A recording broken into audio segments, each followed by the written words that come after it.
Hey guys, it's JaaackJack and welcome back to my channel. So in today's video, we are going over Matthew chapter 16. So go ahead and grab your Bibles. As always, I'm using the Jesus Bible. I'll have it linked below. So if you've missed any of my previous Bible studies, I'll leave the playlist in the cards. So in chapter 16, we're going to go over 4 main parts. The demand for a sign, the yeast of the Pharisees and Sadducees, Peter declares that Jesus is the Messiah, and Jesus predicts his death. So let's just go ahead and get started with verse 1. The Pharisees and Sadducees came to Jesus and tested him by asking him to show them a sign from heaven. First of all, just this first verse, the Pharisees and Sadducees came together. That right there is a big deal because these two groups, religious groups, I don't know what you want to call it, but these two different groups were kind of like enemies, long-standing enemies, and them coming together was like a big deal. They kind of believed and lived opposite lives. The Pharisees lived according to oral and written law, whereas the Sadducees lived by written Hebrew scriptures. The Pharisees believed in angels and the resurrection, but the Sadducees did not. The Pharisees were not political at all. They didn't care who was the government as long as they could practice their religion like separately or how they wanted to. And the Sadducees, they were aristocrats and they worked with the Romans to keep their wealth and power. Also, the Pharisees looked for the Messiah, which he's right there in front of you, but they completely missed it. But they were looking for the Messiah, whereas the Sadducees did not. So they really had nothing in common other than the fact that they wanted to see Jesus be taken down. So here they are coming together and testing Jesus. Not testing because they want their faith to be moved or they want their faith or their hearts to believe. No, because Jesus has been showing miracles, been showing signs, and they just don't see it. What they really want to do is catch him doing wrong or catch him slipping up or have him do something where they can basically accuse him or take him down. They just wanted to ruin Jesus, basically. They saw him as a threat to how they were living, what they were doing, and they're like, this guy needs to go. And also when they say that they were asking him to show a sign from heaven, they wanted something to actually come descend down from heaven, where, I mean, Jesus was doing all these miracles, which did come from heaven, but they wanted to physically see something coming down from heaven because they thought all the miracles he was doing here on earth could have easily been the power of Satan or something like that. Verse 2, he replied, and you guys know Jesus always has the best answers, right? When evening comes, you say, it will be fair weather, for the sky is red. And in the morning, today it will be stormy, for the sky is red and overcast. You know how to interpret the appearance of the sky, but you cannot interpret the signs of the times. A wicked and adulterous generation looks for a sign, but none will be given it except the sign of Jonah. Jesus then left them and went away. Okay, how many verses was that? 3 verses in there? 2, 3, and 4? We got some stuff to go over. So when Jesus is saying, you can tell by the sky, like if the evening time, if the sky is red, then you know tomorrow's gonna be a good day or fair weather. And in the morning, if you see the sky is red, then you know it's gonna be stormy. And you know, Jesus is basically saying you can see that for yourself. Like you can see what the sky is doing and interpret that. Why can't you see what's happening right here in front of you? Because again, Jesus has been doing his thing, you know, healing people, doing miracles and just blessing people, and they're not seeing that. They're not seeing that. These are all of the things that have been talked about and prophesied in the Old Testament. These are the things that they know, especially the Pharisees. They know these things and they're looking for the Messiah, but they can't see. Like they're so blinded that they can't see what's exactly in front of them. And then in verse 4 where it says, a wicked and adulterous generation looks for a sign, but none will be given it except a sign of Jonah.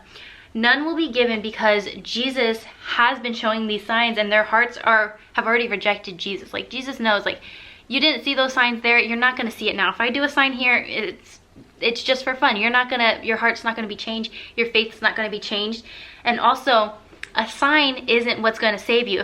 If Jesus feeds the 5,000 again right in front of you, that's not gonna save you. Like you seeing that sign, that's not gonna change you because their hearts are already hardened. But where Jesus says none will be given, like no sign will be given except the sign of Jonah, this is really kind of a prophecy of Jesus, like the ultimate sign. Jesus' resurrection is the ultimate sign. And Jonah, which was a story in the Old Testament where he was told to deliver a message to the people of Nineveh, but he disobeyed God and went the other way, and he was on a boat, like he kind of smuggled himself onto a boat with other people, and then a great storm came, and they were like, whose God is upset, like who is, and Jonah knew it was him. He's like, it's me guys, sorry, it's me guys. go ahead and throw me overboard. So they threw Jonah overboard, just like Jesus willingly gave himself to the people to get tortured, beaten, and killed on the cross. So willingly going, and then Jonah, he gets swallowed by a giant fish, and he's in the belly of the fish for 3 days. And Jesus was buried in the tomb for 3 days and then resurrected, and in kind of the sense, Jonah resurrected when the whale spit him out, and then Jonah was able to do what he needed to do and go back to Nineveh and warn the people that God was going to destroy their town. So I think when Jesus is referring to the sign of Jonah, that's what he's referring to, basically the prophecy of him dying on a cross, being in the tomb for 3 days, and then resurrecting. That is the ultimate sign. Oh, also, I forgot to mention, I wanted to share that a lot of these notes, a lot of my studying came from Enduring Word. I'm going to leave that link below. It's a great resource to use when you're going through a chapter in the Bible and you're not fully understanding it. If you just type in whatever chapter, for example, if you type in Matthew chapter 16 commentary, this will be the first link that pops up, and you can go through that and get all this information and study notes from. So that's where I got a lot of these notes from. The next part we're going to move into is the yeast of the Pharisees and Sadducees. So verse 5, when they went across the lake, the disciples forgot to take bread. Be careful, Jesus said to them. Be on your guard against the yeast of the Pharisees and Sadducees. Be on your guard against the yeast of the Pharisees and Sadducees. Let's read more and see what that's about. They discussed this among themselves and said, it is because we didn't bring any bread.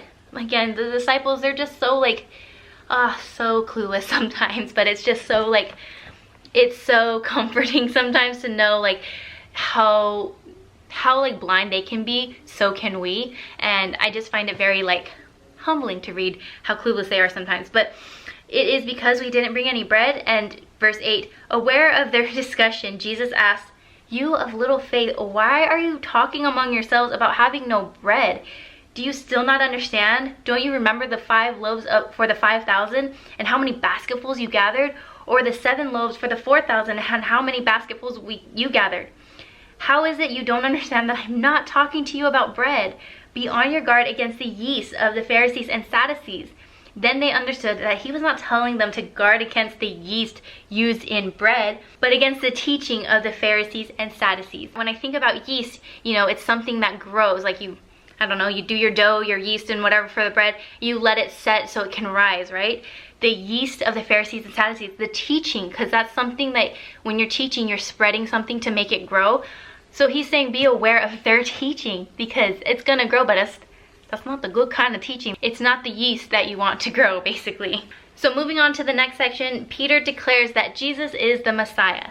So verse 13, when Jesus came to the region of Caesarea Philippi, and that's, I don't know if I pronounced that right, but it is a place more populated with Gentiles. So I think he kind of just went away to kind of get away from that persecution from all the Jews and the religious leaders and teachers getting hounded on. So he kind of went away to a place that's more populated with Gentiles, and he asked his disciples, who do people say the Son of Man is? Verse 14. They replied, some say John the Baptist, others say Elijah, and still others Jeremiah or one of the prophets. So, people back then, they knew these stories that we find in the Old Testament. They knew these prophecies about Jesus. They knew about a coming Messiah. They knew about this. But when it came time to okay, who is it? That's where people tend to struggle. We read in earlier chapters how people thought that John the Baptist was the Messiah, and people thought Elijah as well. And now it's also saying here that Jeremiah or any of the other prophets, those could have been the Messiah. Verse 15, but what about you? He asked, who do you say I am? So Jesus is asking this to Peter. Verse 16, Simon Peter answered, you are the Messiah, the Son of the living God. Best answer you could do, Peter. Good job, Peter. Verse 17, Jesus replied, blessed are you, Simon, son of Jonah, for this was not revealed to you by flesh and blood, but by my Father in heaven. So when you make that realization, Jesus is Lord, Jesus is the Son of the living God, it's not because, oh, I figured it out. No, it's because God gave you that wisdom. God gave you that knowledge. And that's what Jesus is saying right here. Verse 18, and I tell you that you are Peter, which means rock. I don't know if we've talked about that before, but the name Peter means rock. And I tell you that you are Peter, and on this rock I will build my church, and the gates of Hades will not overcome it. I could be wrong, but I feel like this is the first time in this book that Jesus said, I will build my church. Everything before in the earlier chapters, Jesus was going to their synagogue, going to their church. It was not his, it was theirs, and he was teaching and doing miracles, healing people in their church. But this is the first time that Jesus says, I will build my church, and the gates of Hades will not overcome it. So on this rock, Peter is that foundation. Well, Jesus is the real foundation, but Peter, he's basically saying to Peter, you are going to go do this. You are going to be this rock, and we're going to build the church starting with you. Verse 19, I will give you the keys of the kingdom of heaven. Whatever you bind on earth will be bound in heaven, and whatever you loose on earth will be loosed in heaven. Then he ordered his disciples to not tell anyone he was the Messiah. That's something, you know, it's a repeated theme that we talk about, is that Jesus didn't want people to just go out and say who he was, because he wasn't seeking fame or anything like that. I think out of all the times that we have read Peter having the wrong answer in different situations, this was like the perfect situation to have the perfect answer. That you are the Messiah, the Son of the living God. He knew Jesus, even though he had, you know, this shaky faith, or he would doubt every now and then. He knew the truth. At the end of the day, he knew the truth that Jesus was Messiah and Jesus was Son of the living God. Now this last section is Jesus predicts his death. So moving on to verse 21. From that time on, Jesus began to explain to his disciples that he must go to Jerusalem and suffer many things at the hands of the elders, the chief priests, and the teachers of the law, and that he must be killed on the third day, and on the third day be raised to life. Peter is just so like passionate for Jesus. Peter took him aside and began to rebuke him. Never, Lord, he said, this shall never happen to you. Jesus turned and said to Peter, get behind me, Satan. You are a stumbling block to me. You do not have in mind the concerns of God, but merely human concerns. So that part right there, it may be like, wow, Peter's just trying to defend you. Why are you reacting like that? But Peter is not Satan. That's not what Jesus is saying here. Peter's not Satan, but preventing Jesus from dying. I know we don't want to think about that. We don't want that to happen, but Jesus knew that that was his mission. He had to go through that in order for the salvation of all of us, for all those that believe.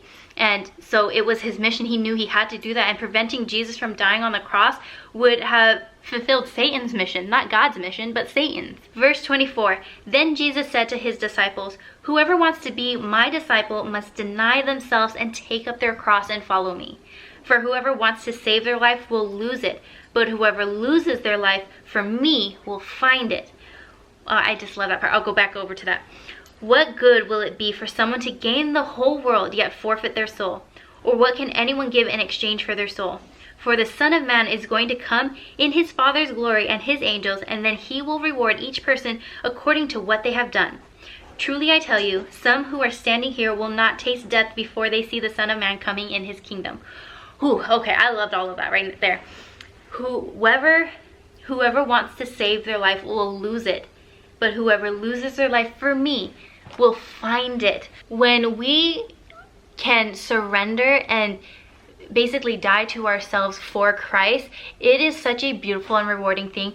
And that's kind of, I think, what it's saying here. But whoever saves their life will lose it. Whoever is trying to hold on to this earthly life, whoever is trying to hold on to what they have here so much, they're gonna lose it, because you know you can't take anything with you. Anything you have here on earth, you can't take with you. But if you can deny yourself and live for Christ, that is the ultimate reward, because he's saying that's where you will be rewarded, and that's when you will have life, everlasting life. What good is it for someone to gain the whole world and forfeit their soul? Like, again, nothing here on this earth is you can't take any of this with it. The riches, all the success, you can't take any of that with you to heaven.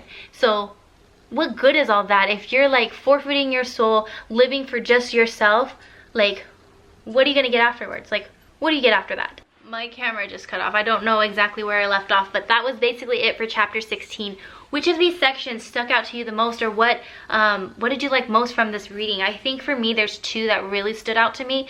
It was the yeast of the Pharisees and Sadducees. Like, that part right there was just a great reminder of how important it is to be aware of what you are receiving, what you are ingesting, what you are inhaling into you. Because if we are receiving the teachings of the Pharisees and Sadducees, there's not going to be fruit in that. And Jesus is very clear about that. Like, be on your guard against that kind of teaching.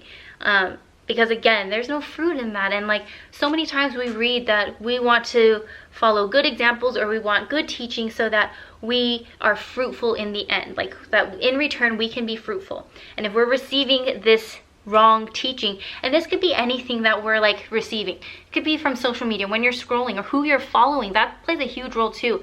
And I unfollow people so easily because I know if it's not good for me, if I'm not receiving it well, I'm going to unfollow it, because it's very important to take note of what it is that you're following. At the end of the day, we have to make sure that we're receiving things that in return can be fruitful and multiply. And then the second part that really stuck out to me was just this part right here, verse 25, for whoever wants to save their life will lose it, but whoever loses their life for me will find it. Like, I don't know why that verse just sticks out to me so much. And just a quick little, like, share a little testimony. The moment I got baptized, I feel like I felt this verse so strongly, so strongly, and it just made perfect sense of what that really means. Like, whoever loses their life for Jesus will find it. I think it's just such a beautiful thing when you can surrender and die to yourself, deny yourself for Jesus, to live for Jesus. I just think it's so beautiful. And I felt that moment, the moment I was baptized. I was so emotional. But I truly felt what that meant in that moment. And so that verse sticks out to me a lot. So let me know what stuck out to you. What did you like best? What did you learn from today's reading? Don't forget, I do Bible studies every other Sunday. I know this video is going up on a Monday, but I'm out of town right now, so my schedule is a little messed up and a little hectic, but I do Bible studies every other Sunday. So I will see you guys next time in the next video. Thank you for joining me, and I hope you have a great day. Bye.